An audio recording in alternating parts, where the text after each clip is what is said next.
People from China, in the southern part of China, they came to America during the mid-1800s.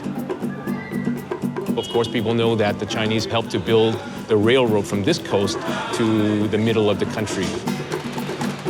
The San Francisco Chinese New Year Parade started as a way for people to keep connected with their culture back in China. When they came over here, there was no Chinese culture yet. So one of the things that they did was to start this parade, which has grown and grown and grown. And now it's not just lion dancing and dragon dancing anymore.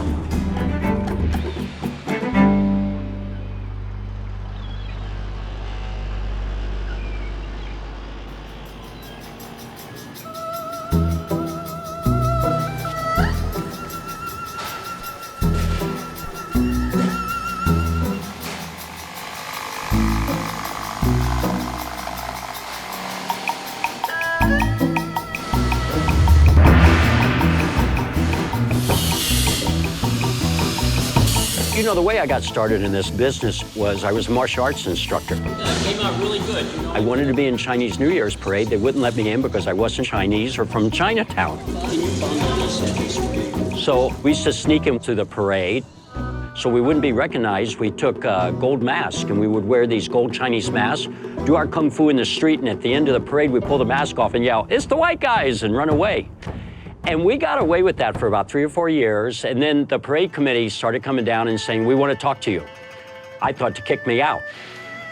And when they started talking, they said, "Well, we're looking for really good talent we can nurture." And after a while, it suddenly dawned on me, are you guys offering me a job?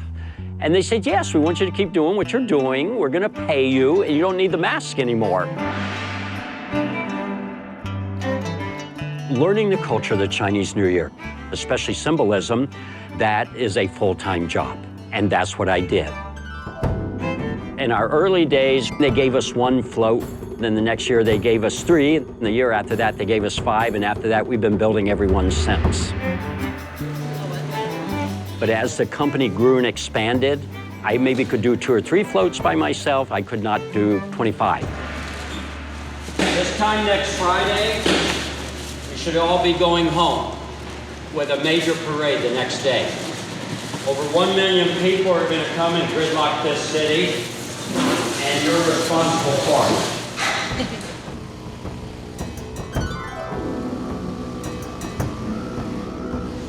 I do remember Stephanie didn't like me. I was too demanding. I guess the moon gets mounted and we get that up. But she has tremendous capabilities. My first day on the job, he said, "What do you do?" I said, "I'm a painter." He said, "Okay," and he put a screw gun in my hand and told me to go screw something to something else. And I went over, and I was struggling with it because it was not my area of experience, and he yelled at me and made me feel really stupid. And then he said, "Well, what do you do?" And I said, "I'm a painter." And then he said, "Fine, go paint that thing." And I got to keep my job because it turns out I actually could paint. So this is going to be a multi-layered version of this guy. It's for the Lions Club International float.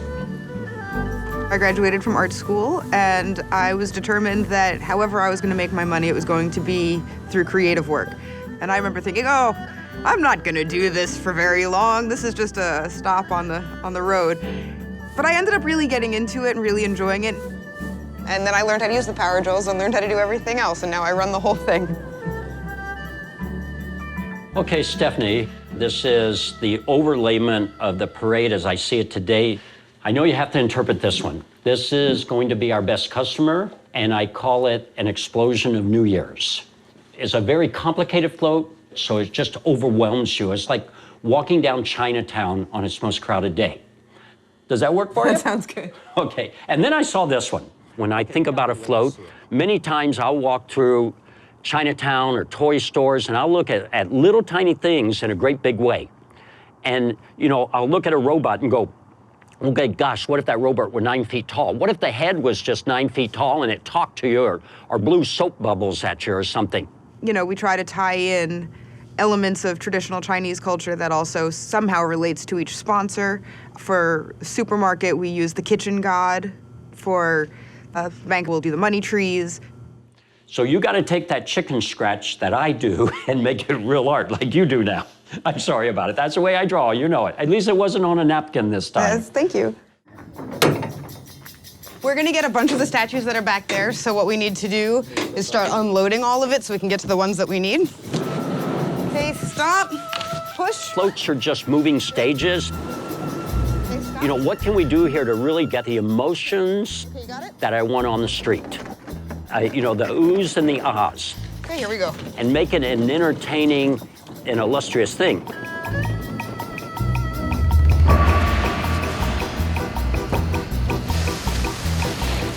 Two, we're gonna move this big ram's head and try to get it up on the float. Oh, we got it. Let's just go.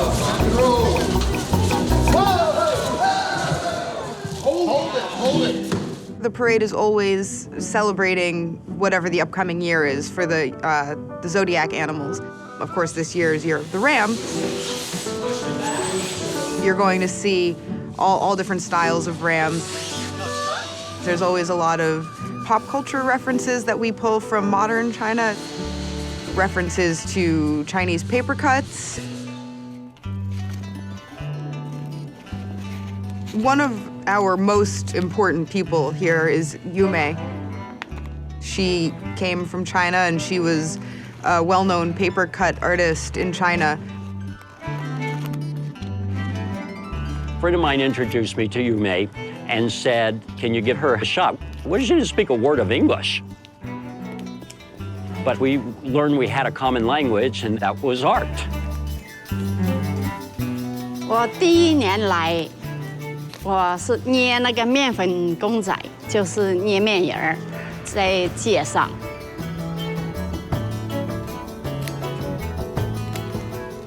戴维他们，他就是说这个 cutting 啊很容易，一点一点的去教。 We're gonna carve these sheep. Now here's front, side, rear.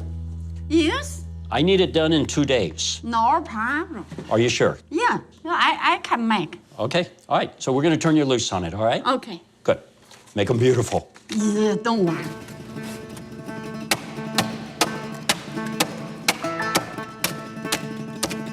I've never seen anybody work like her. She'll take a block of foam and by the end of the day have created a masterpiece, and it really is just amazing to watch. I know a lot of sculptors, and she's definitely something else. 这是羊年也很吉祥的。那个羊很吉祥呢，它能给带来家庭和气呀、社会呀、什么丰富啊、赚钱呐、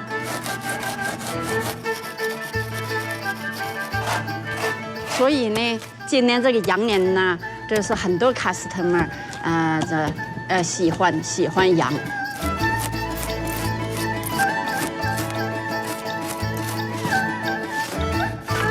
I taught her how to carve styrofoam, but I never told her the biggest secret that she is 15 times better than I will ever be on my best day. Don't tell her. How are we doing on this? Hi, boss. Hi, Stephanie. Hello, Yume. Okay, I see the ears. I like those. And you did a good tight glued job. I'm glad to see that. Thank you. And you got to get down here and look up at it and see what we think. How does it look? It's a little choppy here. And then what about, so nobody's going to know if it's a boy or a girl. That's good. That's good. That's a girl. No, we don't care. Okay? Great job.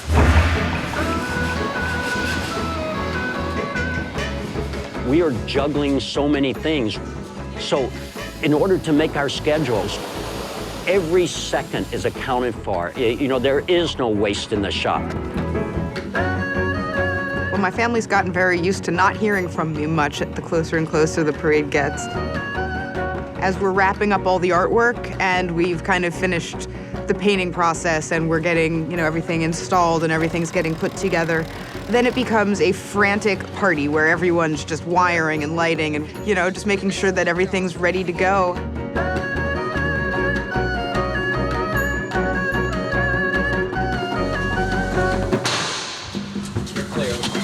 on straight. The day of the parade, we start moving our floats early in the morning. So we end up lining up all of the parade floats along the pier, just one after another. Okay, slow down.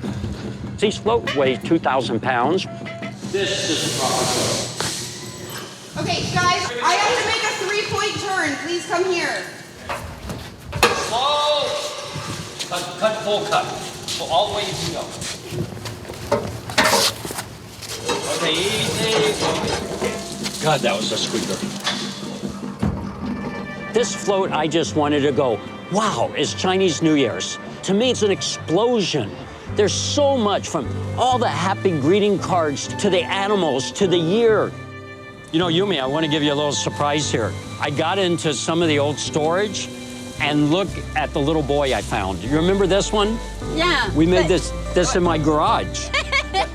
Yeah, in your garage. So we got, you know, a statue from about 10 years ago, and then one of your latest statues. It's just a wonderful bookend. I love that float.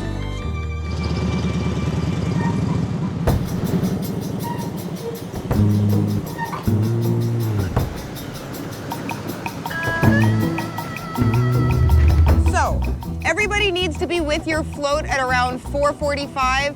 You're making sure everything's okay with it. You're the person that they're gonna come to. If your lights suddenly didn't turn on, even though they turned on an hour ago, this is actual work. If something happens on that float, you need to be able to fix it. You stay invisible. When we get in the telecast zone, I don't want to see any of our float builders going, "Hi, Mom," like that. Okay. Love you all. This is showtime. You practiced the game. Now we're going to play it. The parade starts at 6 o'clock. And as the day progresses, bands are practicing, you know, a 100-piece band. The little kids are singing their songs. The dragon dancers, they're ready. You can smell the adrenaline in the air. And then the first float moves, and it's electric.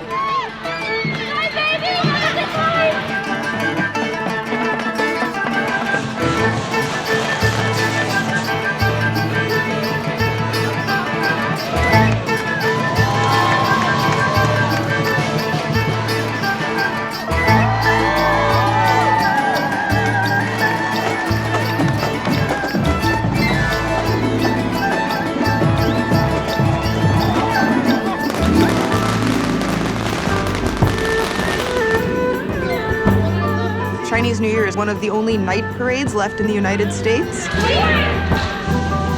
Once it's really rolling and all the lights are on and the firecrackers are going, and there's thousands and thousands of people lining the streets of San Francisco.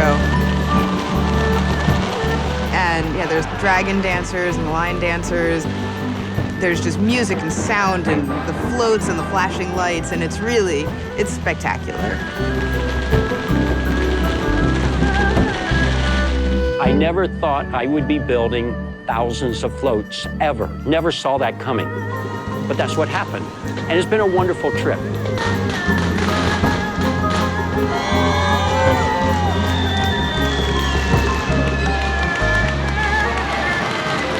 Now, I would like to leave a career for somebody that really wants it. Stephanie has it. Dave's been very gracious in letting me make it my own. He's giving the parade company to me. He said, "Well, do you want it?" I said, "Yeah, absolutely." I definitely feel like I was in the right time at the right place, or right place at the right time.